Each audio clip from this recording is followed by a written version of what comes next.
Okay, so hi, welcome to this podcast. Today we have a very special guest. We have quantum physicist Andrzej Dragan. Andrzej Dragan is a researcher at the University of Warsaw and at the University of Singapur. He does research in very cool topics, and most of this has to do with quantum mechanics and general relativity. He sort of mixes some of the most interesting aspects of quantum mechanics and some of the most interesting aspects of relativity, general relativity, which is very cool, very fascinating topics. Besides that, and Andrzej Dragan, he's also a renowned photographer. He has done like very cool stuff, very nice portraits. I don't know, for example, like David Lynch or stuff like that. So very cool stuff. He also has done some videos for some metal bands and really cool stuff like that. So I'm actually quite excited to know more about his work, and maybe he could explain more about also quantum mechanics and stuff like that. So hi, welcome. How are you? Oh, I'm good. Thank you. How are you? I'm okay. Okay, so if it's okay, a lot of your research has to do, of course, with quantum mechanics. So what's your best explanation about what quantum mechanics is? I mean, it's a way nature operates in the microscopic level. So we are used to kind of some sort of physics that we learn in school, like Newtonian physics, where you throw a ball, it falls at a certain point, you can predict where it goes. And in quantum theory, the way it's different is that, first of all, you cannot predict everything. Physics is fundamentally unpredictable, which is very unusual and unintuitive, but actually this year's Nobel Prize was for the experimental verification of that fact, that you cannot explain what happens in the microscopic scale using deterministic predictable physics. So that's one thing. The second thing that is kind of makes it even weirder is that objects do not have definite states in a way. I mean, at least not in a way that we think of it in classical physics. So, for example, electron seems to behave as if it was going along multiple paths at the same time. So it's not in a certain position, but it's multiple places at once. So that is also kind of unusual. And also you have the whole mathematical formalism characterizing physics is strange, because it deals with abstract objects like Hilbert spaces, multidimensional like spaces characterizing the possible states.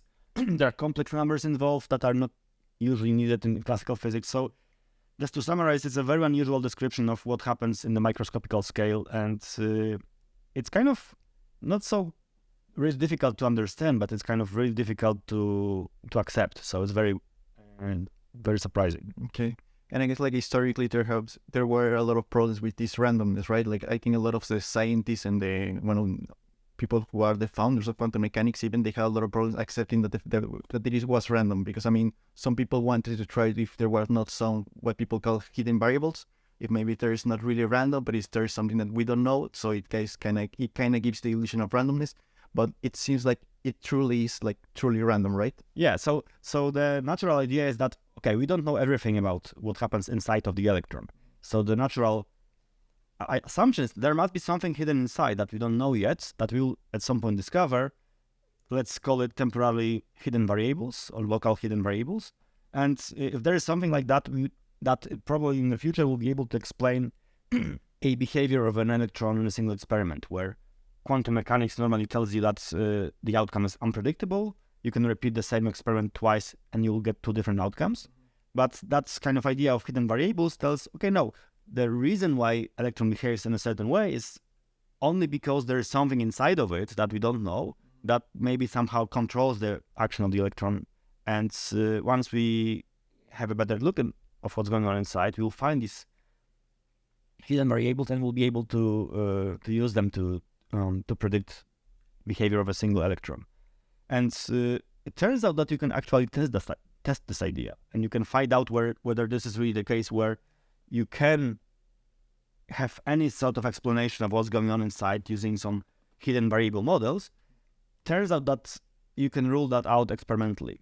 There is a clever way of making an experiment where you measure certain correlations between behavior of certain particles, and outcome of this will be a test whether there is a possibility of having an internal description with some hidden variables or not. And this year's experiments that were awarded with the Nobel Prize were exactly about this. Okay. And I think like At least for me, it's not only about the randomness, but also the kind of correlations that can involve this randomness. I mean, there's this very known phenomenon of entanglement. I don't know if you would like to explain a bit about that, about what entanglement is, because I really think, I don't know, what do you think? But for me, it really is at the heart of quantum mechanics, or really at its core. I mean, that's what people usually say, but I don't think this is the most fundamental part of that. So when you have a single particle, you can put it two places at the same time, so to speak, and that is called quantum superposition. For example, in a double slit experiment, you can have an electron that goes through the first slit or through the second slit, and it acts as if it was going through both of the slits at once. Now, when you have not one but two particles that are in two different states at once, for example, you can have a red photon here and a blue photon here, or the other way around, and both of these scenarios happen at the same time. That's when you get entanglement. So I would say that entanglement is already a consequence of being able to make superpositions. So fundamental principle, that is the mysterious one, is the quantum superposition that allows you to have certain scenarios happening in multiple versions at once. And entanglement is just a special case of that, where you have two or more particles at multiple states at once. That's how you create these non-local correlations. Well, I don't know, because I don't know, the fact that it is non-local, like I think in a way that makes it very peculiar that other physical phenomena. I don't know if there's any kind of physical phenomenon that also involves this non-locality besides entanglement, but I'm sure you know more about this than me. I mean, the funny part is that it feels like it's against relativity. I mean, that's how Einstein felt.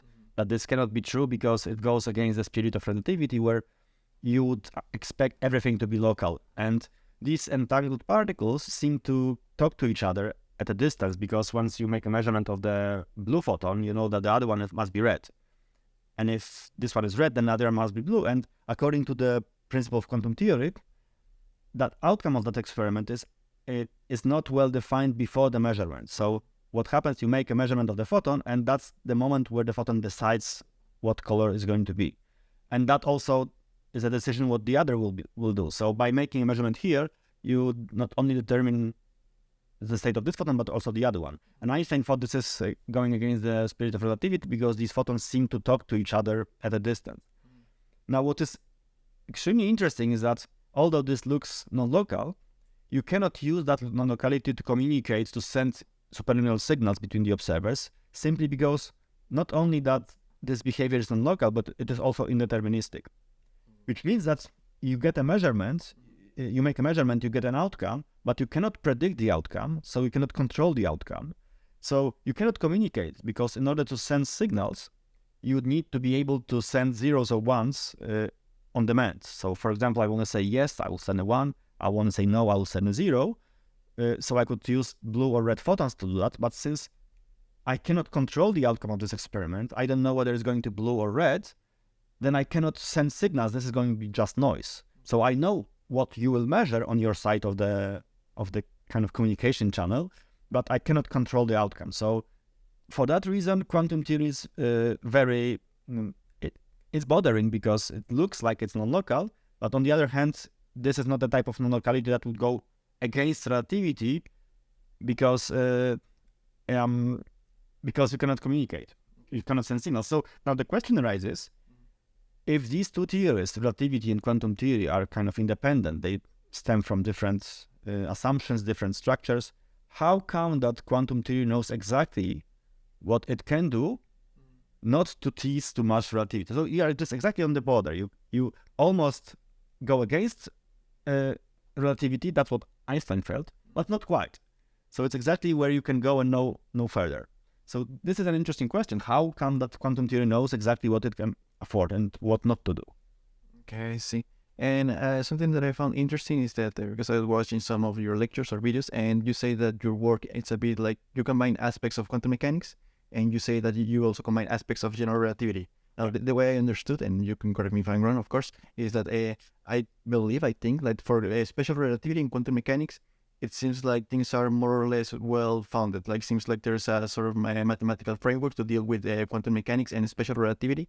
Now, I think, and you can correct me, of course, that the problem comes that when it comes to quantum mechanics and general relativity, as I understood, there's not like a common framework that there is like two separate frameworks. Yeah. So maybe you would like to talk a bit more about your research, because you say that you combine these two aspects. So how can you combine aspects of these two theories when in principle they're not really compatible? I don't know if you would like to explain a bit about that. Right. So you can put together special relativity and quantum theory, and what you get is quantum field theory, which is at the moment the best description of reality that we have. It characterizes very precisely all of the experiments that we do, sometimes with the precision up to more than 10 digits, so which is amazing. So you have a great description of great relativistic description of quantum theory. However, it does not take into account gravity. And there are reasons to believe that the way we put theories together today is not going to work for gravity. And this is kind of challenging question. First of all, what you know is that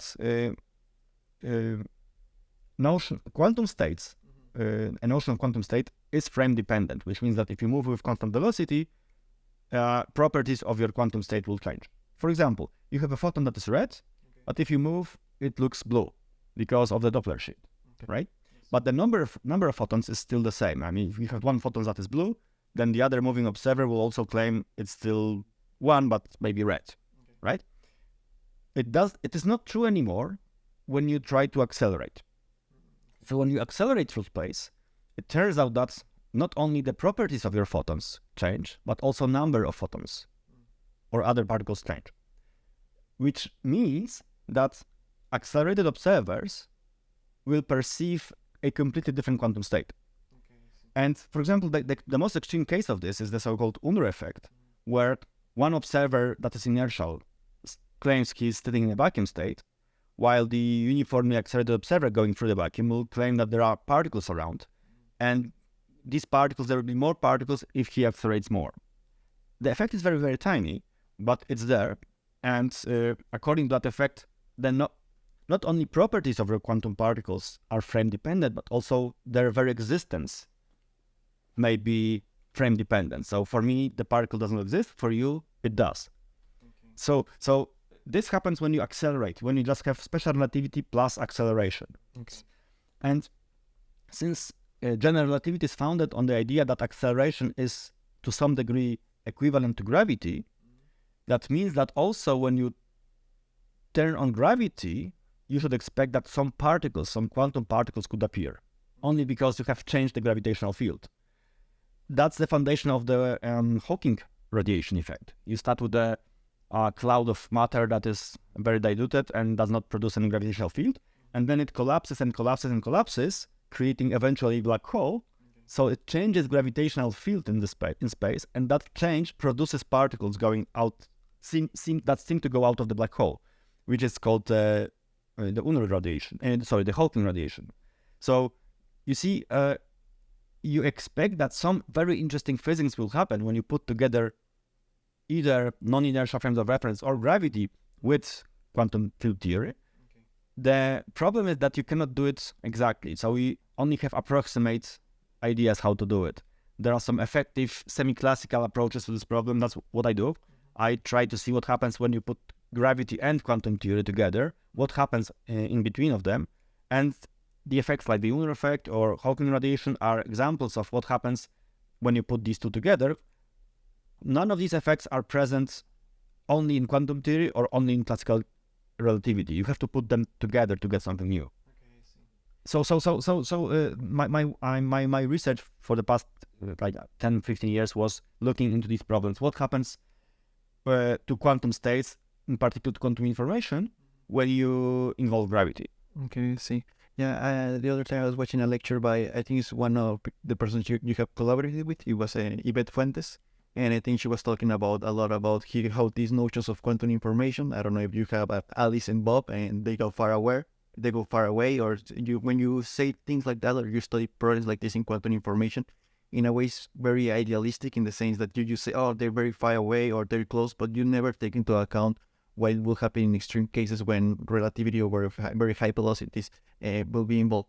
So I don't know. I don't know if you would like to talk a bit about, because I think so far we have talked maybe a bit general about the mix of special relativity and quantum mechanics, but I think like these notions, it seems like you can apply them to some degree in the area of quantum information, right? Or more special. Right. So, for example, in quantum information, when you deal with just regular theory, what you usually have two parties, like two observers that want to communicate, want to send quantum states, perform certain quantum informational tasks. They want to use cryptography or whatever else.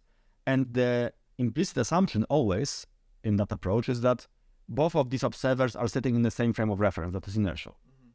For example, you want to teleport a quantum state from A to B. Both of these guys are sitting in the same inertial frame. They are not moving, right? So the question that Yvette and myself and others are asking that try to approach this problem from the kind of relativistic setting point of view is what happens if one of these guys is moving, possibly with acceleration, or if he's sitting next to a black hole.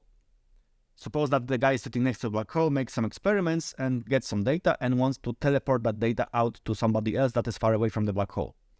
Right? This seems like a science fiction question, but it's really a way to this is a step towards understanding of the effect of gravity on quantum theory. So you want to ask, what happens to fidelity of teleportation? Whether like the presence of black hole affects the fidelity of teleportation or not.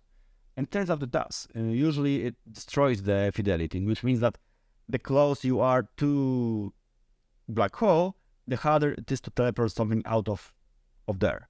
And you don't have to fall behind the event horizon, because once you do it, it's not possible at all to send any information out. But even if you are very close, if you are approaching the black hole, you will already see the effects of gravity on the quality of teleportation. So that's the kind of questions we can ask. And at present, these questions are not so relevant because all the experiments that we do they are in a regime where these effects are very weak and can be neglected. But possibly in the future, this may be more relevant when the scales of these experiments are larger, or perhaps we need higher precision. And in that case, you will have to take into account eventually the effects of relativity on these types of communications. Yeah, no, but I really think like these questions are very fascinating, and I think sometimes people focus maybe a bit too much on applications. Again, I don't want to dismiss, I think applications obviously are very important, but I think it's also explore the limits of these theories and try to see how much, how much reach they can have. And I think from what I understand a lot of your work is to explore a bit like the limits of these theories maybe, or just explore very fascinating ideas. And of course, if some applications comes along the way, it's very good. But I think I really think to explore this question just for the sake of knowing more, I think it really has a very strong value. I don't know what you think. I don't care. I am just having fun, really. I'm just trying to do whatever is fun. And what I find interesting is both relativity and quantum theory. Mm-hmm. They all have aspects that are fascinating. Mm-hmm. And what I try to do is just consider schemes or situations where both of these aspects have to be taken into account. So I just do whatever is both quantum and relativistic.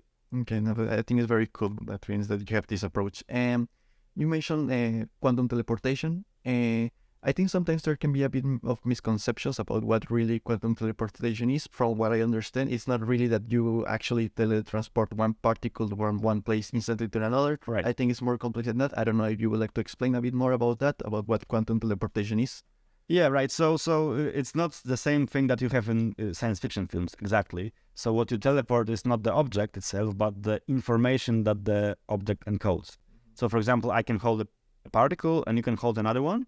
And the purpose of teleportation is to take the state that my particle takes and somehow transport it to your particle. So now after the process, what I had in my hands is kind of destroyed, but what you hold, your particle, looks exactly the way my particle looked before the teleportation. So I'm transporting the the information that is encoded in the state to your side.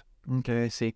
And it's been a while since I have not studied this, but I think one of the things that it makes it tricky is that, for example, let's say you have a state in superposition. The thing is, when you observe it, this state is gonna collapse to some of the several superpositions, right? So there's some solidity when this quantum teleportation, in the sense to copy this information, in the sense that you cannot directly measure this state, because once you measure this state, the state will collapse, right? Yeah. So the thing is that normally the purpose of teleportation in classical physics would be simple. I have a state. My purpose is to make your state to be the same. So I just measure my state, send you the information, and you create the same thing on your side. The problem is with quantum theory, you cannot do that easily, because if you just have a single copy of a state that is encoded in a single quantum system, for example, I have a particle in a certain state, I only have one chance to measure it, because once I make a measurement, the state is destroyed.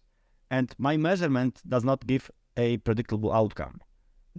And for that reason, I won't be able to know exactly what state my particle is in. I would need to have multiple copies of my particle to be able to measure multiple copies, and then from that infer what was the state of the particle. But first of all, I cannot copy states. There is a no cloning theorem that prevents me from doing that. So this is physically impossible to copy a unknown quantum state. And second of all, by single measurement, I'm unable to know what my state really is. So naive schemes of kind of measuring the state and sending you the info will not work. For that reason, quantum teleportation is so interesting, because somehow I am able to transport that state to you, but at the same time, I'm unable to copy the state, which means that once the procedure is completed, my state will be completely destroyed. What I will have left has nothing to do with the initial state. So in a way, this leads to an idea of quantum information that is preserved, that you cannot clone it or destroy the information. It's always there. It's just distributed differently, but you cannot create more copies. You cannot create information. This seems to be something that is fundamentally preserved, like energy or momentum. Okay, I see. And I believe like many of these qualities that you say that you cannot just copy the state are like, I think a lot of these the things that you mentioned have applications in the area of quantum cryptography. I believe the sense that you cannot just copy observant state and just copy it, and because I mean at the moment that you measure, state will collapse, so it will be not the same state as before the measurement. Yeah. So I think there's a lot of research in the area of quantum cryptography. I don't know. Oh yeah, sure. I mean, this is not only fun, but this is also very useful. Turns out that it can be useful. For example, a friend of mine, Artur Eckert, who's running used to be director of the institute in Singapore, he actually came up with an idea how to use these effects for something practical, like cryptography. And it turns out that you can use these funny properties of quantum theory to your advantage. For example, the fact that you cannot measure the system without destroying it leads to the possibility of encoding information that is top secret in a string of bits, and you will know that once somebody tries to access that information, it will be destroyed, and you can detect that. And this is very helpful, for example, when you want to send information using a cryptographic key, where you want to have this secret password that you use to encode and decode information, and if only you and me are sharing the password, the communication is safe. But if somebody overhears that and kind of steals the password, he will able to decipher the information. That would be dangerous for the privacy. But since we will be aware if somebody copied our information, because that will affect the state, or if he or she measures the key, it will be destroyed in a way. We will be able to detect that action from outside, and therefore prevent from sending unsecure information. So in a way, quantum physics allows you to secretly code something with 100% certainty that nobody will know the content of that communication, unless quantum theory is wrong, of course, unless there are some hidden variable the theories that are valid that describe the electron. But so far, it seems that this is not the case. So it seems that as long as quantum theory is correct, is the fundamental theory of reality, we have absolute certainty that quantum cryptography will guarantee safety of communication. No, but I find very fascinating that these ideas that maybe seem a bit crazy, they actually have applications, and people are using them to try to, create quantum computers, stuff like that. And I think it's very crazy and very fascinating. I don't know if like the founders of quantum mechanics, if Schrödinger, Heisenberg, all these people ever imagined the idea that we will actually apply these ideas. I don't know if they ever even thought about the possibility of a quantum computer or something like that. So I mean, Schrödinger hated quantum theory, really. I mean, so it was funny that quantum theory was founded by, 10 people, more or less. There are more or less 10 Nobel Prizes awarded for the discovery of quantum theory. And half of these people stopped to believe quantum theory. They thought that this is just a temporary description, that it cannot be right. It's so weird that it cannot be right. And in fact, Schrödinger said that if he knew that all these quantum jumps will stay with physics, then he is sorry that he had anything to do with this. Well, it depends. Like Schrödinger, I think, tried to show that quantum theory cannot be right. On the other hand, you had Bohr and Heisenberg and Dirac who did believe in quantum theory. And eventually you had Feynman that joined the group, and he was the one that looked at the practical side of that at some point. And at the last stage of his life, he was interested in using quantum theory to make computations. He was very interested in ideas of building quantum computers. That was born more or less at the time. He was one of the I wouldn't say fathers of the field, but he was one of the people that certainly supported the idea of trying to explore that. Yeah, I think he was like the first who actually envisioned, maybe not something very direct, but he really played with this idea of quantum computers. Yeah, he would be like a godfather maybe of quantum information. Yeah, and I believe, I'm not so sure, but I think one of the things that he mentioned is that I think at the most fundamental scale, in nature is quantum. So I guess like the best way to simulate, or the most efficient way to simulate nature, if you really want to simulate it at the most deep level, is with a quantum computer. Yeah. Okay, and maybe can you explain a bit in a general way what is a quantum computer, what is this about, how does this work more or less in maybe just a general way, or what makes it different than a normal computer? So the idea is that you can also use quantum theory for something practical, for not only for communication, but also for computation. Mm-hmm. And since regular computers operate on bits which only take states that are either 0 or 1s, and you send those 0s and 1s, process that information, and using multiple quantum gates, you can generate any algorithm you want. With quantum theory, you can do more, because your bits now, if they are quantum, they can not only take the values of 0 and 1, but also something in between. So to speak, they can be both 0 and 1 at the same time. And these quantum bits are called qubits, and a hypothetical device that could operate using qubits instead of bits would be called a quantum computer. And there are certain examples of algorithms that are known to run faster, much faster than any known algorithm that can be run on a regular classical computer.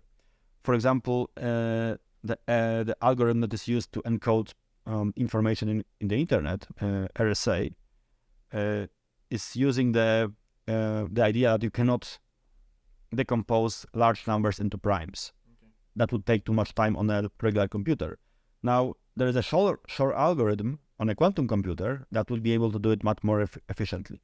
So if somebody had a quantum computer right now, he would be able to break into all the banks and steal all the money of the world, because all the privacy of communication between banks is based on classical cryptography that can be broken with a quantum computer.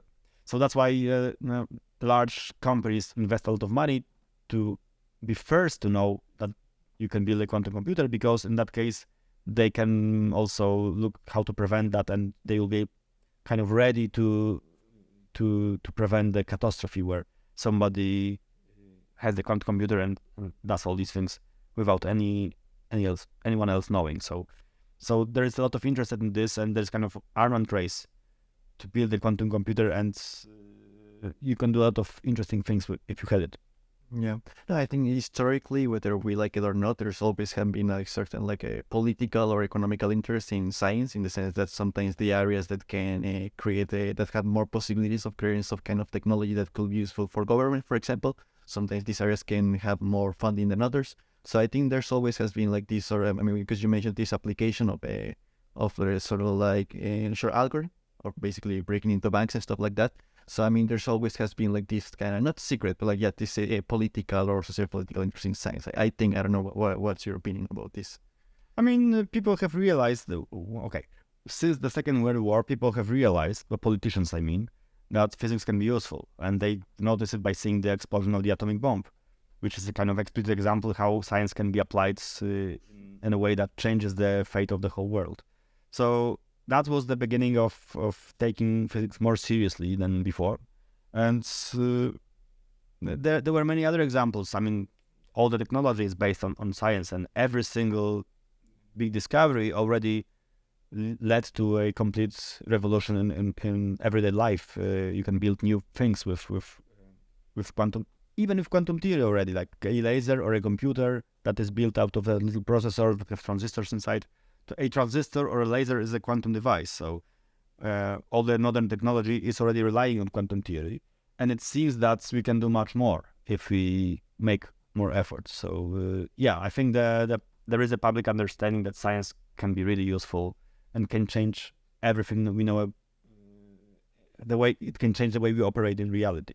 Not to mention that today's revolution of AI, that you can build these amazing algorithms that do things that were completely impossible before. It turns out that the only reason these algorithms work today and did not work 20 years ago is not because we have found a new way to build a device. The method, the algorithm is exactly the same. The machine learning algorithms are exactly the same. They were known 30 years ago. What we have now is the faster computers. We can run these algorithms in larger scales, and that's what is behind the success of these AI algorithms. And a quantum computer, if it was with us, if we could apply these machine learning algorithms on quantum computers, there is a big chance that the jump in the performance would be also amazing, would be kind of quantum leap. And this is another reason why you should really, I mean, first of all, you have to make an effort to try to build a device, but second of all, you have to be very careful what you do with it, because you can create a very, very powerful tool that would be maybe difficult to control. So I think there is a lot of challenge and a lot of responsibility also in the hands of physicists, because the tools that we provide can completely change the whole reality. Okay, I see. I don't know what you think, but I think in the case of quantum computation, I think there has been a lot of progress. I think, and from what I understand, it seems like these algorithms that you mentioned, short algorithms, like in theory they work. Like we have the algorithms. In theory, they're proving to be more faster than the classical algorithms. But from what I understand, the problem is that so far there is not like a fully functioning or a fairly efficient device at actual quantum. I mean, there are some quantum computers, but they have errors. They're faulty. So I think right now a lot of the problems is to actually build a quantum computer that works well and can run these algorithms, right? Or what is called, so there are claims that people have quantum computers already. Yeah? I don't think this is the right thing to say. What people have is a device that does something that is non-classical, but the idea of quantum computer is something that is scalable, that you can build a twice as big computer if you just put together two chips. You cannot do it simply because the rate of errors that is introduced in the computation is too large. And in quantum theory, as you know, if you interact with something, you affect it, you destroy it, you kind of affect the content. And therefore, the problem is that the presence of environments affects the quantum computation, affects the state of qubits that are being used to compute something, and the rate of error is too large. You simply cannot efficiently error correct these errors. So if you have a classical computer, you send a big file from A to B, and you can send the file with 100% efficiency. You get exactly the same copy of the file that you have sent, which is amazing because you are sending huge amounts of data, and it's 100% perfect. There's never an error, not a single bit. How does it work? Well, obviously there are errors along the way. What happens is that the error correction codes they correct the errors, and they do it very, very efficiently. What we are missing is the same error correcting codes that are that efficient in quantum theory. And the thing is that you can efficiently error correct, provided that the rate of errors is not too large. And in classical theory, in computing, the error is not too large. There is certain amount of noise, but it's not destructive enough to prevent you from sending information. In quantum theory, it is so far destructive enough. So the struggle is to lower the error rates so that you can efficiently error correct.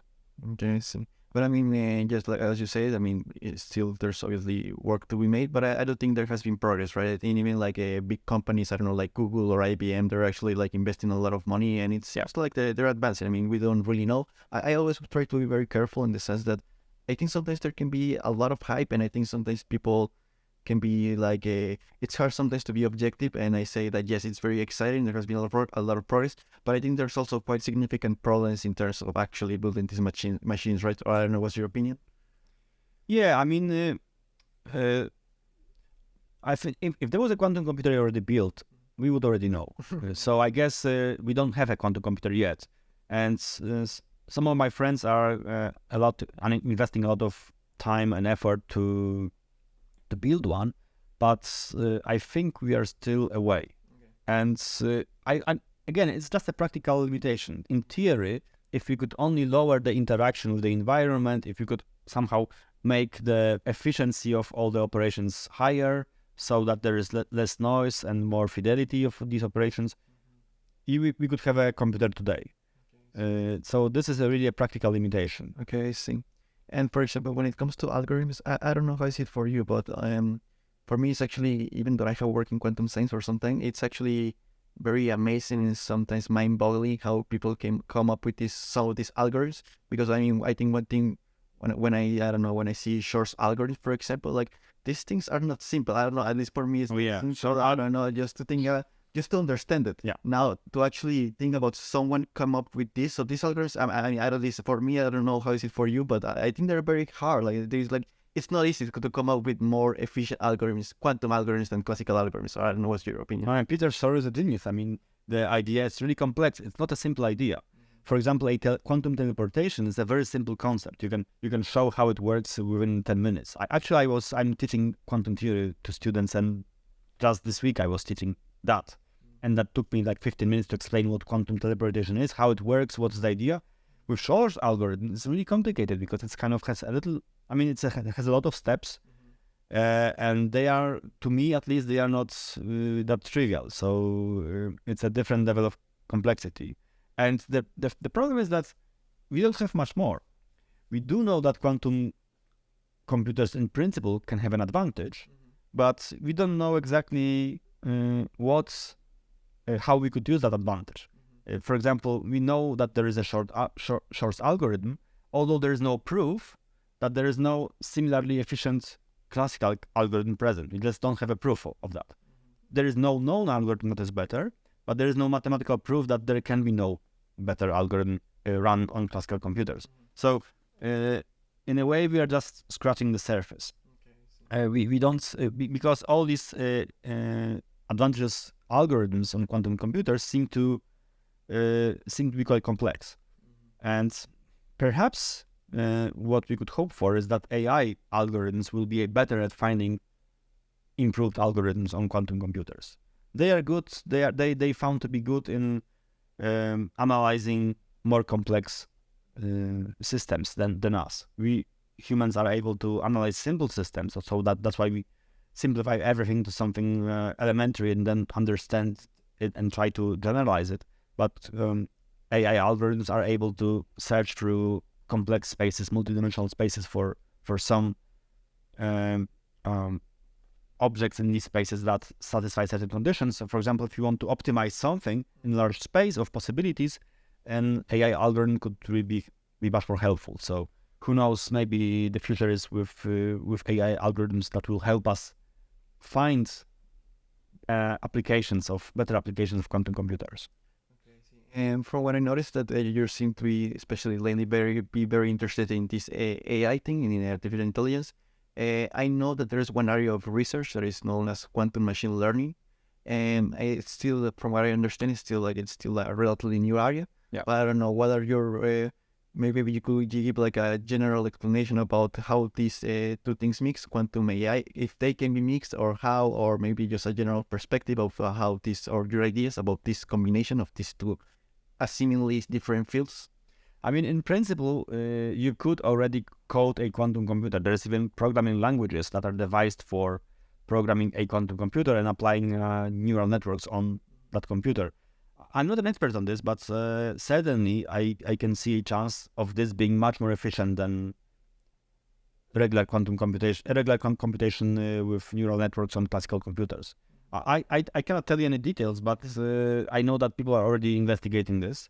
Although there is no quantum computer built, there is already quantum software that could be run on a possible quantum computer. So this is really very fascinating. And with the explosion of AI, with classical computers that are just faster, I think it's really very difficult to predict what's going to happen once we apply these neural nets on using quantum programming languages. I just don't know. And I don't think anyone knows. I think this is just a very big experiment. Hopefully you can run it more than once. Okay, I see. And I don't know, I have the impression because some people can be, I don't know, like the truth, like it's advancing so fast that it's actually hard to make any type of concrete prediction about what is going to happen. But for example, I see that AI is clearly something that interests you. First of all, how do you see that it's going to impact, or how is it already impacting physics in your perspective? For example, there are these new tools, ChatGPT and stuff like that. How strong do you think will be, first of all, the impact on physics, and maybe after you could give me your more general opinion about the impact on society. But let's start with physics. Like, do you see that this tool or ChatGPT or just AI, it can be harnessed or can be utilized very strong in physics or not, or yes? So there are examples of how machine learning can be useful to science, and the most extreme case, kind of really strong case for that is the case of DeepMind, the brand that's created many algorithms that beats best players in chess and Go and all the other games. Now they switched to science and they came up with the algorithm called AlphaFold that essentially solved one of the biggest problems in biology, in molecular biology, where the algorithm was able to find the way to predict what a given string of bits, the information, genetic information codes, how it translates to a 3D structure. Because it is known that these long strings of genetic information bits take physical shape. They just fold in a certain way, and nobody knew how to predict that shape. And that was actually a very important question, because knowing the answer would be helpful in developing drugs for many diseases, understanding the mechanisms of how some diseases even appear. And nobody knew how to predict the 3D structure from just a genetic code. And the AlphaFold algorithm solved that problem. Actually, they found that they were able to classify all of the structures that are kind of necessary for this problem, relevant for this problem. And that was a task that was too difficult for humans. The example I knew is that in order to sort out a single protein and its shape based on the genetic information, it would take a PhD student and 4 years of his work. While the AlphaFold algorithm solved the problem within 2 weeks for 20,000 protein structures. So essentially, they solved the problem, and they were awarded not the Nobel Prize yet, but the Breakthrough Prize. I was actually predicting Nobel Prize for them this year, but they got a Breakthrough Award for this. So that was the first time where the life sciences category was awarded to, and the prize was awarded to the programmers. Okay, I think physics goes next. So I see already many applications of these algorithms that could be really helpful for physicists. So I think not only creators in art or music or videos or photography are endangered species these days, but also scientists can be replaced at some point by these algorithms. Okay, I see. And I think sometimes with the AI there have been, one can speculate a bit, and on the one hand, I think you can have a very optimistic predictions that it's gonna be a tool, it's gonna, I don't know, help us to solve problems like poverty or whatever. On the other hand, there can be very catastrophic scenarios. I don't know. What's your general perspective about this? Which scenarios do you see in the middle of the long term? Which scenarios will you see related to the influence of AI in our society, and which ones will you say they're more probable than others, so to say it? I don't know. I know it's a hard question, but I just... Of course, I mean, you cannot predict anything. I mean, this is just too hard at this stage. Certainly, this is a great tool. First of all, this is a tool that will revolutionize everything the way we operate.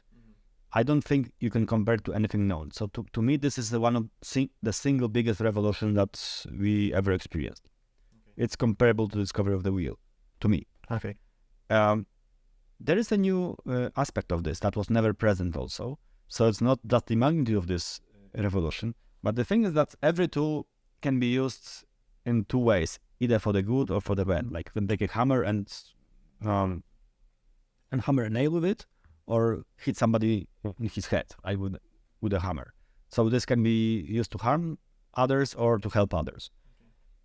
And that was always the case. Like whenever you discover something new, like nuclear energy, this could be used for the good or for the bad. Two options.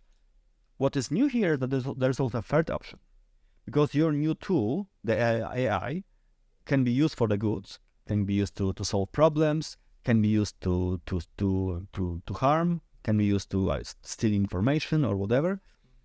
But also there's a third chance of this tool making their own choice what to do. And since these algorithms are really developing very fast, and they at this level today, they are more or less on the level of an 8-year-old. So they can already solve logical problems that are too hard for an 8-year-old child today. And the rate of progress is so astonishing that they develop faster than the 8-year-olds develop today. Which means that the rate of progress in AI is faster than the rate of progress of a child that is developing, which means that today's generation of 8-year-olds will never solve a logical problem that would be too hard for AI. So our kids will never solve anything that is too difficult for AI if the rate of progress is preserved. So within 10 years, we will have algorithms that are better than adults in solving everything. And at some point, they may also reach the capacity to make their own choices and decisions and be more independent. And nobody knows what's going to happen, because we were never in such situation before. Okay, I see.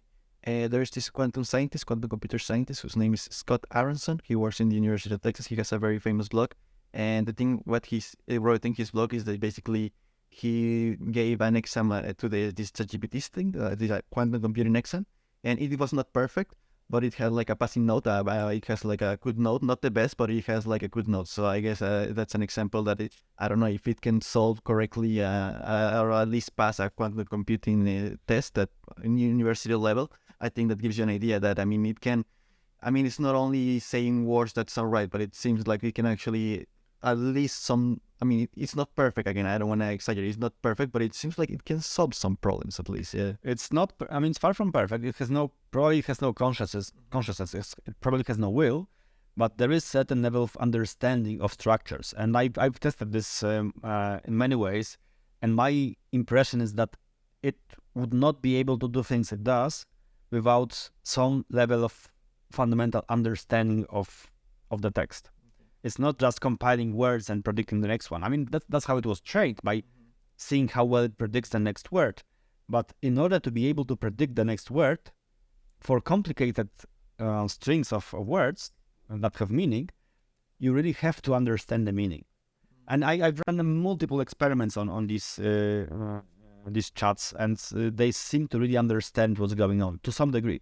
At least they have a understanding of logic of the statements that we can feed them with on the level of an 8-year-old. Certainly. Okay, I see.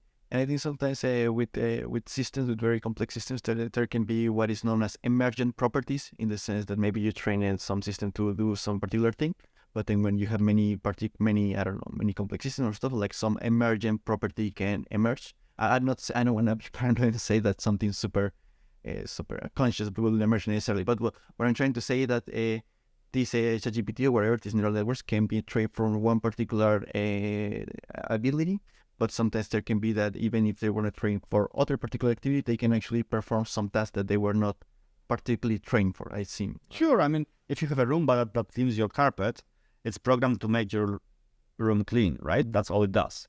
However, if you have a very complex algorithm, that you allow the space of possibilities to be large, so that this AI algorithm explores what can it do to improve the cleaning of your room, then at some point it's going to realize that in order to keep your room clean, the device itself cannot be switched off, because if you switch it off, then it won't be able to clean your room, right? So that can lead to the development of a self-preservation mechanism, instinct, or whatever you call it, that was not meant to be there, right? You didn't want it to be aiming for self-preservation instincts, and yet it could do that, because that's the hidden price of keeping the room clean, right? You have to be on in order to clean the room. So I can imagine many situations where these algorithms develop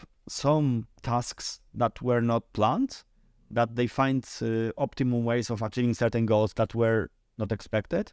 And the larger the space of possibilities is, the larger the space of possible states and actions of the algorithms is allowed, then more of these possibilities will emerge. So certainly there can be things that were not planned, and especially this is puzzling because we know exactly how to teach the network to develop. We know the teaching algorithm, but we have absolutely no idea what the algorithm that is produced does, how it operates.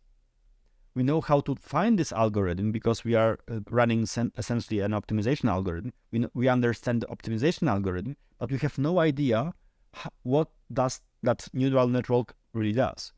And the best way to realize it is to ask yourself, would we be able to take a neural network that does something, for example, predicts the next word, and write a program in C language, for example, using standard structure, using loops and conditions and ifs and elses and everything else, and write a code that does exactly what that neural network does. Nobody can do it. Nobody is able to create that. So we can only know how to train the algorithm, but we have no idea how it operates, which is puzzling because the rate of progress of the quality of these algorithms is much faster than the rate at which we gain understanding. We see. And I mean, you made emphasis in the sense that it's a tool, so it can have like a certain positive applications and negative applications. It is a tool today. But tomorrow that tool can make their own choices, and this is going to be more than a tool. Okay, so you actually think that?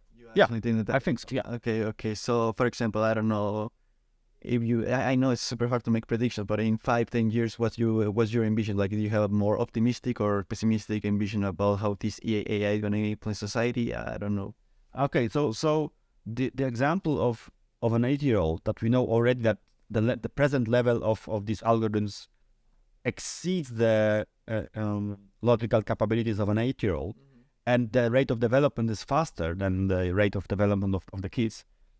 If you only could keep that state, that pace for the next 10 years, for certain you're going to produce algorithms that are better than, logically, they will solve harder problems that humans can.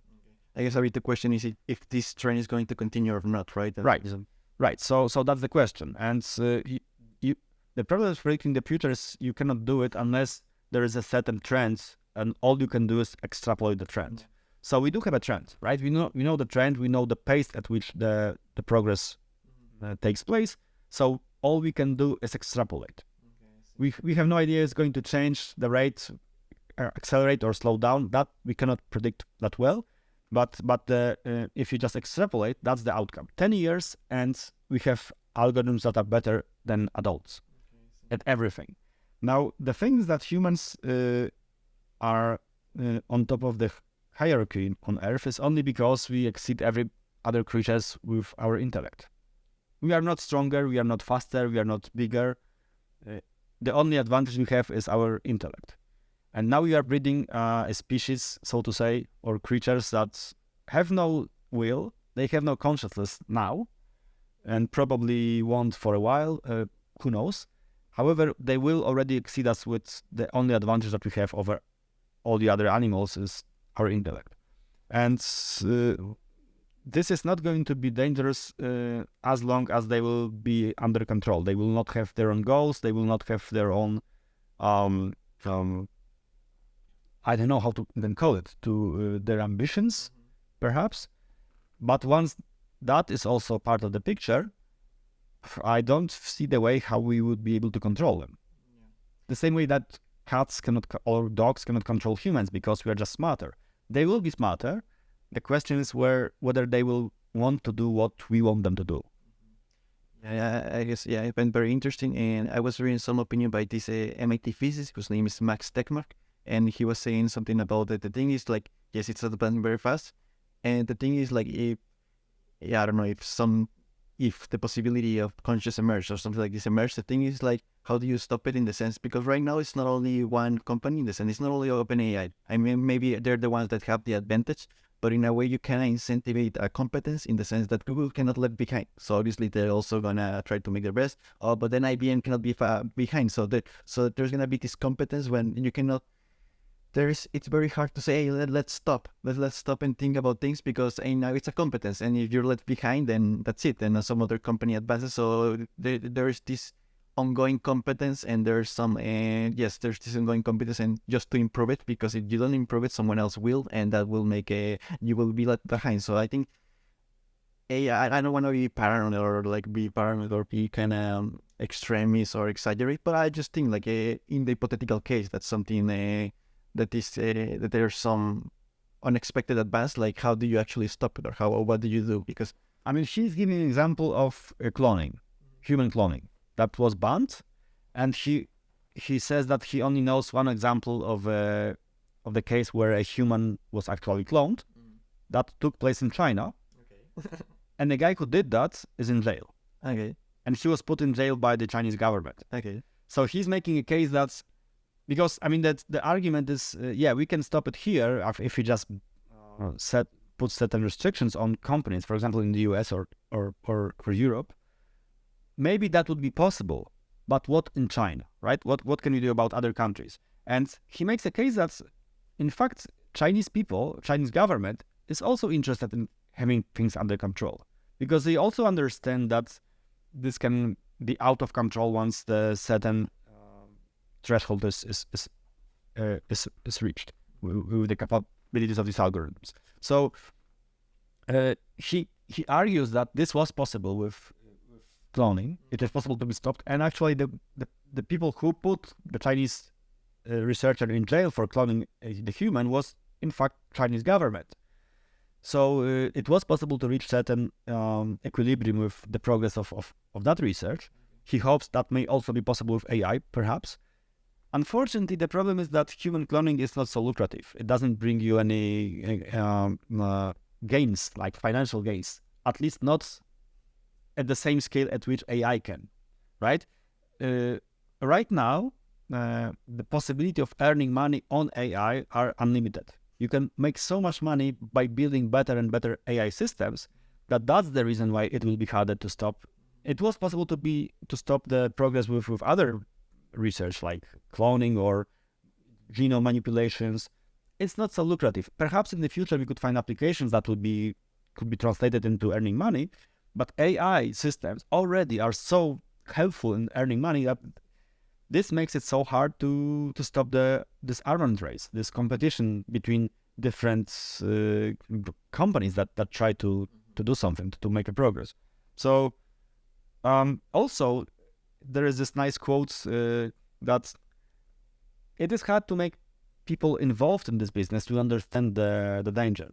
And the reason why it's hard to make them understand is that it is always hard to make somebody understand something if his salary depends on him not understanding that, right? So that's why perhaps many of these of people in IT are so taking it very lightly. Max Tegmark is one of the people who points out at possible dangers, and I think he makes reasonable points. I think I can certainly see. Well, actually, I have difficulty seeing how we would be able to control better and better AI systems in the long run. I think at some point we have to fail.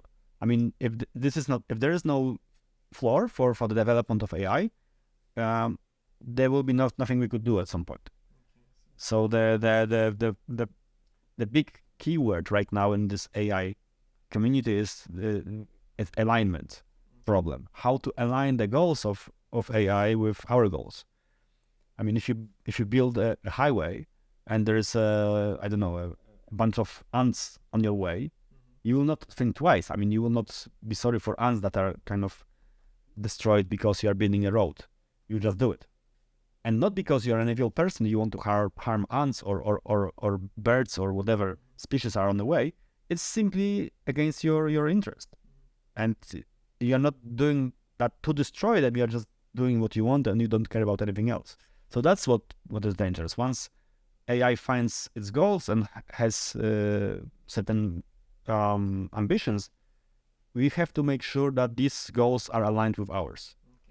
And nobody knows how to do it. Okay, I see. It's complicated and it's complex, but yeah, I guess a lot of it has to do with when and if this AI is going to have goals at some point, because as far as I understand, it still doesn't have goals.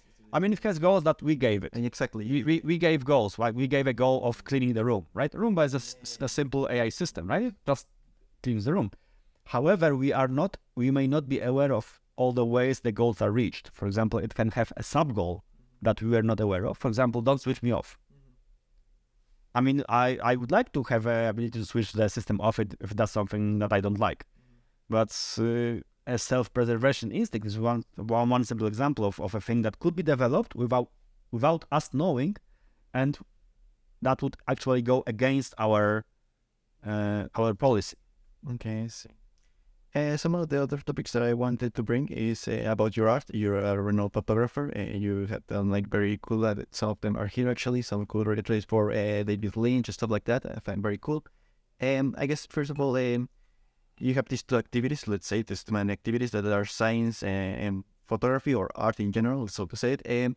Do you find any type of connection between these two? Do they complement each other, or do you see them just a completely different task? How is it for you? Well, actually, I treat them completely separate. I mean, I try to separate these two activities. So, I mean, physics is very involving and it takes a lot of, a lot of effort to. It's also a very creative activity. To me, it's much more creative than art. But it engages a lot, and at some point you have to take a rest, right? And I don't like not do anything, so I'd rather do something else than not do nothing. So at some point I just pick the camera and start to take photographs, and that hobby turned into a profession, and then I started to do films, and so that's kind of develops at some point. Yeah, to me this is just a way to rest from physics. Still, and since it engages different parts of my brain to do photography than to do physics, it's a perfect way to have a rest by doing something else. Okay, I see. And I don't know, for example, we spoke about AI in the how it calls physics, but for example, have you tried to use AI to, I don't know, maybe improve a photo or create images, or what is your general perspective about the use of AI in art? Is this something you have tried yourself or not? I mean, people still try to say that they are not impressed. Some artists say that they are still not that impressed. This is very naive to me. Like the progress that was achieved with visual arts is even more astounding than what I can see with language models. So right now there is still a room for artists to do something, to create, but very soon I will see that this room will shrink and shrink and shrink, and eventually this will be a very eccentric hobby to take photographs or paint or something, because it's much easier to write a prompt than even to search in a huge database of images for something that you're looking for. For example, there are databases that people use in advertising industry. They want a photograph of a certain type, just look for keywords and pick something that is good for them. Today, it's easier to write a prompt than to perform a search. And the outcome is going to be exactly as you want it, because you can control every single aspect of the image. I see no future for stock photography. I see no future for just photography used for or art used for commercial applications. And since these systems are more and more sophisticated, eventually I also see no room for any profession that does this. I'm talking about, I don't know what are the time scales. It's hard to predict, but within 10, 20 years, the situation may already be hard for creators. Okay, I see. I don't know if it's a bit too naive, but I guess one counter argument is the sense that I think when we really connect with some kind of art, it's not really the connection with the art. At least for me, I don't know how it's for you, but it's also seems to be some kind of personal connection. Even if I don't know this person, I don't know, right there is a photo of David Lynch, for example, and I guess that you don't only care, I guess to some degree, you also care about the person, or do you know that there's a human there, and maybe, I don't know, maybe you will try to see a documentary or read some biography. Like it's not only the art, we also care to some degree to the person who makes this art when it's an art that is important for us. I don't know, what's your opinion? That's true. Take chess. We are beat in chess by like huge amounts by the algorithms, and yet the game of chess for people has never been as popular as it is today, right? Today, the peak of interest in chess is absolutely incomparable to the past. So there are more chess players today than ever were in the past. Although algorithms are much better than us, and there is no competition whatsoever between us and the AI systems. So yeah, perhaps you're right. Perhaps that's what you're right. However, notice that this is our hobby, to play chess, right? But the purpose of advertising industry is to manipulate people, making them buy stuff, and that's how my money is earned. For example, I, as a photographer, I'm doing photographs for myself, I'm doing portraits, and I enjoy that. But on the other hand, if I want to make money, I shoot a boring commercial that will not even sign with my name or show to anyone, but I will earn money on that commercial, and that's what pays for my hobby, right? Doing commercials. And what the problem is that AI algorithms are much better at manipulating humans than humans. We know that already in social media. The reason why you scroll all the time your Facebook or whatever feed is because these algorithms understand you already well enough to feed you with the data that you like. So they are really good at manipulating people, and that's exactly what earns money in the advertising business.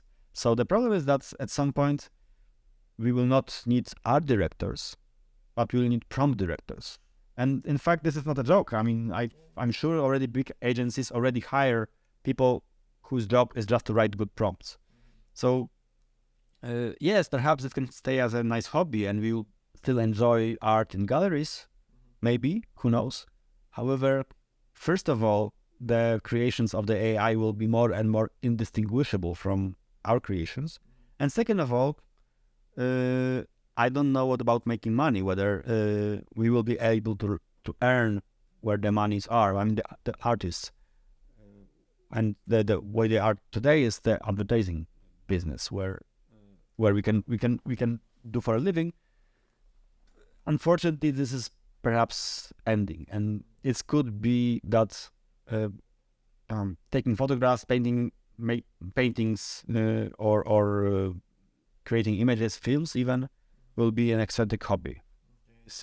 But you do make a lot of emphasis in the sense in the area of advertising. But I think I can just say one counter argument again, and just because I'm interested in this, is that, for example, there's still gonna be the film industry, for example. Is there?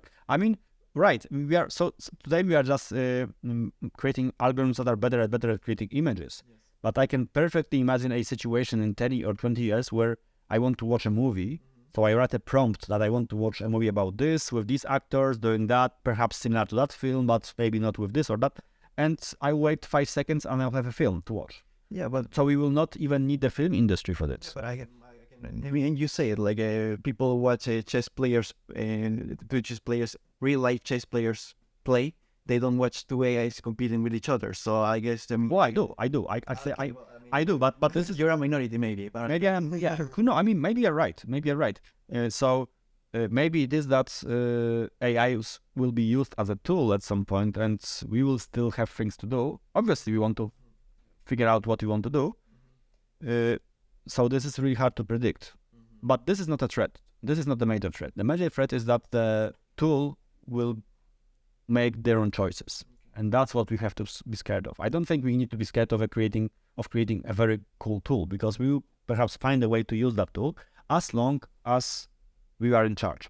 Okay. Yeah. I guess I don't know. Maybe you're right. But I guess for me, at least in the short term, the problem that I see is that I don't feel like it's gonna be like a super smooth transition, in the sense that right now I know that it's happening. Like I see that, for example, some programmers are losing their jobs because apparently some AI can do their job better than them. So right now I know there's gonna be new jobs, but I'm not sure to say if I'm worried. But in a way, I'm not sure if the amount of jobs that are gonna be created are the same that the jobs that are right now. Like there are a lot of things that people could have jobs. And it turns out that some AI can do the job better, faster than them. So some people are going to lose their jobs. That's a fact. That's already something that's happening. And I don't know how smooth is going to be this transition from an economical perspective. I'm not worried about, because if suppose you have a factory that produces cars, right? You used to have people that work in the factory. Now you have machines that do it for you. Yes. However, you produce a car, somebody has to pay for it. Somebody has to buy it. That's what pays for the factory, right? The company has to make a profit. So if that was the case where everybody loses their job, then nobody will buy anything because they will have no money. And that will that will affect the factory. So there is a certain equilibrium that has to be reached. And I don't see that the equilibrium is going to be that nobody has a job. That certainly is not an equilibrium state. So we will have to find a transition. We will have to readjust, but I'm not scared that the new technology will lose all our jobs. I think we'll just have to reinvent ourselves to some degree. And if we don't, then we will not pay for the AI. That will not be useful, and then again we will gain some control. So this is not the problem. I think the major problem is the question whether the goals that we have and future goals of the AI algorithms are aligned. That's really the problem. Okay, so, no, see, and I get your point. And just to clarify, yes, obviously it's not like no one is gonna have to have a job. But what I think, and maybe I'm wrong, is that in every transition there seems to be like there are winners and there are losers. So, for example, if you're the owner of a factory, then for you it's great. You're gonna make a lot of money. Then it's the same that you don't have to pay as much salaries and stuff like that. But there's also gonna be losers. It's not the same to be. It's not going to be the same transition for someone who owns a very big company that from a regular worker. And that's what I know, that maybe there are bigger questions and something more, maybe more bigger threats. But just, in a way, because the way I see it is like this is already happening in the short term. This is something that already happening. And this is, yes, not everyone, there's going to be jobs, but it's just like, I don't know if in terms of inequality, in terms of, for example, maybe we have an even more bigger inequality between rich and poor and stuff like that. That is also a possibility. Mm-hmm. Okay, I see. Again, I want to clarify a bit in your art. You talk about AI and using in films and stuff like that. It's weird because maybe it's a bit very radical change of subject, but a bit combining these things. I think it maybe seems like a weird question, but I'm guessing you're interested in films also. Is this something that interests you? And so I know that you can make videos for bands and stuff like that. Right now there's a lot of movies that use the concept of quantum stuff or whatever stuff, but I don't feel we have seen like a great movie that uses the key concepts of quantum stuff. We see like a lot of Marvel stuff, which is okay, yeah, stuff, but I don't know if there's a great movie that kind of uses quantum stuff. Is this something that you're interested or not? I don't know. In fact, I'm writing a script right now for a film. So I'm trying to push for that. So I used to do some short forms for streaming platforms like Netflix and HBO. I did direct some little shorts for them, but I'm for already quite some time work on the screenplay for a bigger film that would involve both AI and quantum stuff and such. So I will try to kind of create something that is not laughable at least. Okay, so very cool. Yes, I don't know which of the topics. Yes, I kind of forgot to think to mention this, but some of the other things that I like to ask the guests. Previously, I have asked guests about their opinion about these so-called interpretations of quantum physics. There's this thing that's called the measure problem, I believe. I don't know. Do you have a strong opinion about this? Because I mean, what I find so far from the people that I have spoken with, some people don't seem to even care. Some people it's not important. This problem they don't seem to think about this whole interpretation. Oh, they care. They care. Just they don't know what to say. That's the problem. I don't know. Yeah. So 2 years ago, myself and Artur Eckert, whom I mentioned, we wrote a paper about a possible solution to some of the problems of the quantum theory. At least not maybe solving the problems, but understanding better the origin of quantum theory. So we began this conversation by talking about how the electron behaves. That it behaves unpredictably. It's not fundamentally deterministic. It behaves as if it was moving along multiple paths at the same time. It just falls after the blue. You don't know what's the reason for this. And Feynman in his textbook writes about this and says that nobody knows whether there's some gears and wheels inside. Nobody knows any deeper explanation of this. It's just the way it is. That's the rule. And we have no ideas where does it come from. So myself and Artur wrote this paper that could be summarized by saying challenge accepted. We propose what could be the origin of this. And this has to do with the remark I made before that there is this weird connection between relativity and quantum theory.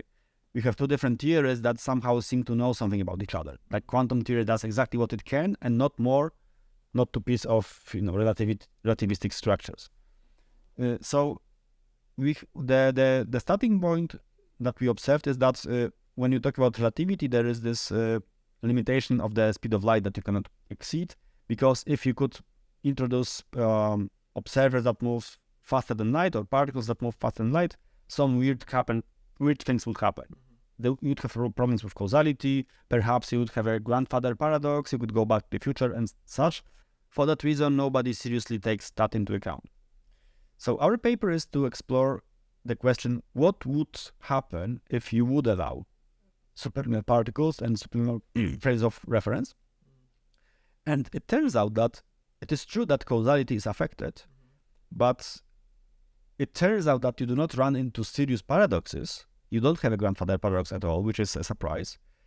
The causality is disturbed, but it seems to be disturbed exactly the way that we know from quantum theory. So it turns out that first of all, you can fully extend special relativity to account for superlunar frames of reference and particles. You have full dynamics for kinematics of that.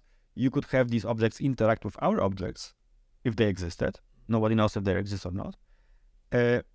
And the price you would pay is that no classical physics would be possible.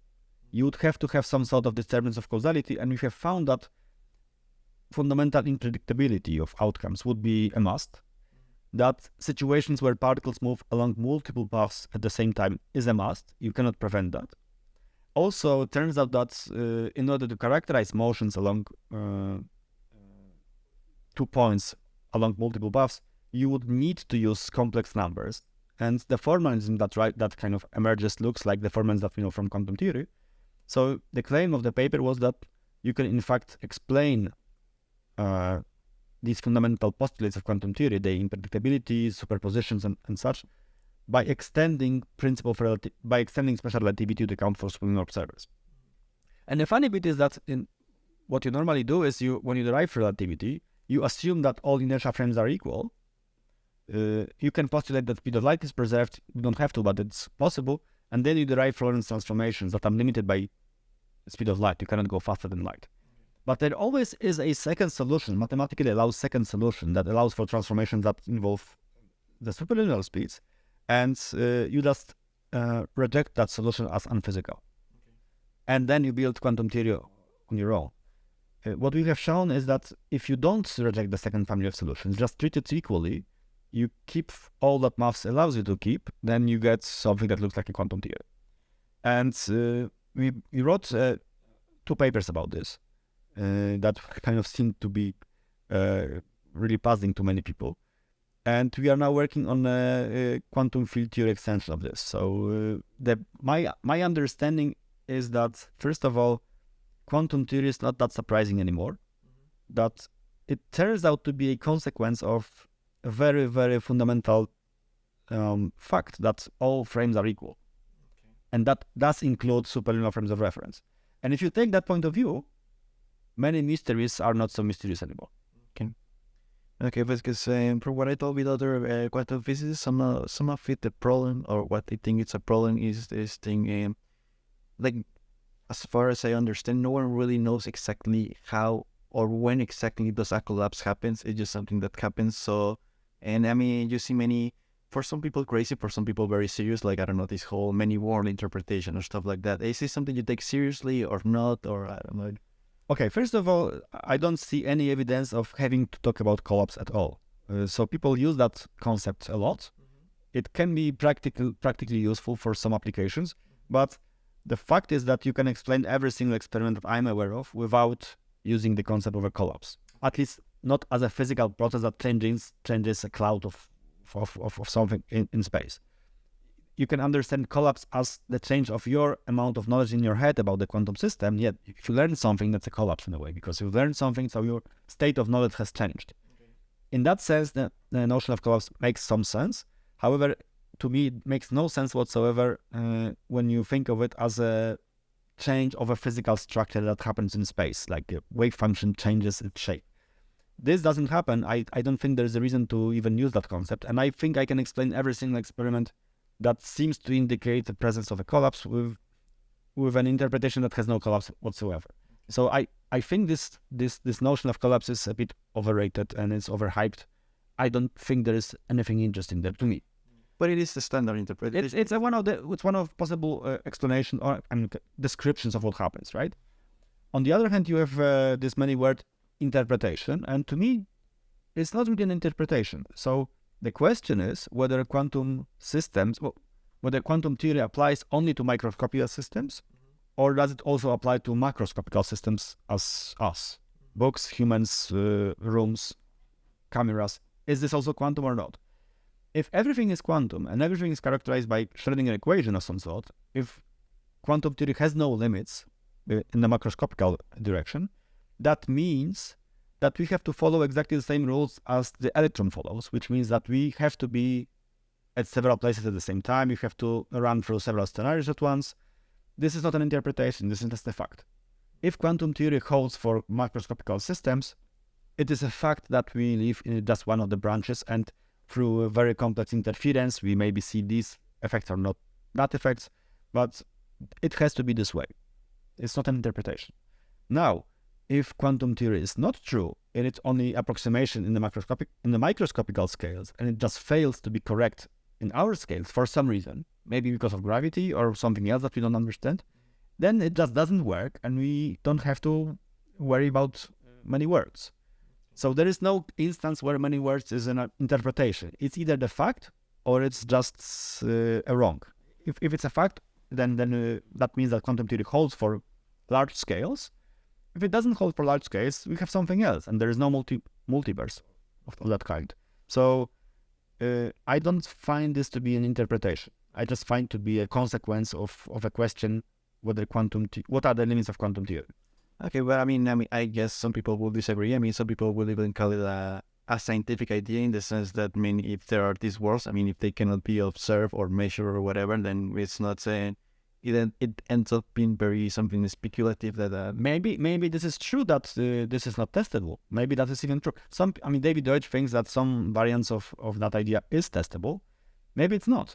But then I'm just saying that if quantum theory holds the way we understand quantum theory for electrons, it also holds for humans. That's a fact, that we are living in just one of the branches. If it is not testable, that means that science is not good enough to understand our reality. Maybe you have to go beyond it somehow. I don't know. But this is not an argument. If something is not testable, then this cannot be true. Yes, it is possible that some aspects of reality are not testable, at least not for us, not today. Who knows? I'm just saying that if quantum theory is correct, there is no other explanation. There is no other way to go. We just have to state that superpositions characterize not only electrons but everything else. That's the structure of quantum theory. So I don't see how that would be an interpretation in any scenario. Okay, I see. I mean, maybe not an interpretation, but I mean, what I'm trying to say is that I guess there is the possibility that also some kind of new idea that explains this phenomenon that is not it. Oh yeah, I mean, I'm just saying that if something changes in our understanding of quantum theory, for example, we got it wrong all the time, or maybe it breaks down because of gravity on large scales, who knows? Then we have to modify everything else. But as long as quantum theory is the way to go, which is the present stage, we have no better theory. And in fact, my work with Arthur makes me believe, or I don't want to use the word believe, but makes me suspect or makes it more probable that the quantum theory is the way to go, simply because we show that if you start with this fully extended principle of relativity that allows all observers to be fully equal, then fundamental unpredictability is a must. You can just, in a very simple terms, show that reality cannot be deterministic. You can show that objects cannot move along single paths. They have to move along multiple paths. You get complex numbers. You get all the other stuff as well. It's getting really interested there. So in a way, if we want to believe in principle of relativity, that is a very simple principle. Galileo already found it, that if you go with a constant speed, laws of physics are the same. This simple idea leads to discovery of relativity. You can derive relativity with just this idea. There you find that there must exist a certain constant that you can call the speed of light. You don't know the value of the constant, but you can derive the fact that there must be a constant of some value. And from there, if you keep both mathematical solutions, you get all these facts about quantum theory, that you have indeterminism, you have superpositions and such. So it's hard for me to understand. I mean, if something breaks down in quantum theory, that means that something would have to be incorrect in the principle of relativity, which perhaps is some sort of approximation. Maybe on the Planck scale, it's not true anymore, and therefore Planck scale modifies physics of the quantum theory. But if you don't go that far, it seems that the only way to prevent parallel universes or this average interpretation is to say that quantum theory simply has to break down at large scales. Okay, well. So yeah, honestly, I think that's it. But thank you very much. I really find your work very cool. Like I say, not only your scientific work, but also like these portraits and little films that you made, the short films that you made. I think they're very awesome. I think it's very cool. Thank you very much. And maybe I know you have a very cool YouTube channel, so maybe people who don't know it, I really recommend it. It's like a special relativity course that it's on YouTube, and it's very cool because it's not the classic or the standard relativity course. You also put a lot of effort in the way you film it, the additional stuff. And I don't know, you will like talk a bit about that just to people to know it. I mean, I wrote a textbook, Relativity, which is this one. Okay. And the YouTube course is a supplement of the book. So it's kind of, gives extra information and extra explanations for the content. And the content is actually based on the course I'm giving on relativity for like many years now. And the funny bit is that there are many aspects of relativity that are not so well known. There are many aspects that people don't know or find it too complicated, and I try to kind of make it simple. So this is a course for everybody who wants to learn relativity from scratch and is not scared of very simple mathematics. I'm not using anything sophisticated when it comes to math. It's just high school algebra, really. So for anyone interested in this, there's a course that is available. Okay, now, but to be honest, I have not read the book yet, but I'm gonna get it. But if it's as good as the course on YouTube, I think it definitely worth it, because honestly, the videos on YouTube are very well made. So I guess I will also recommend people for buy it. I know that I will try it. So yeah, honestly, thank you very much for everything. And yeah, thanks. Thank you very much. Okay, honestly, thank you. I think it was really good.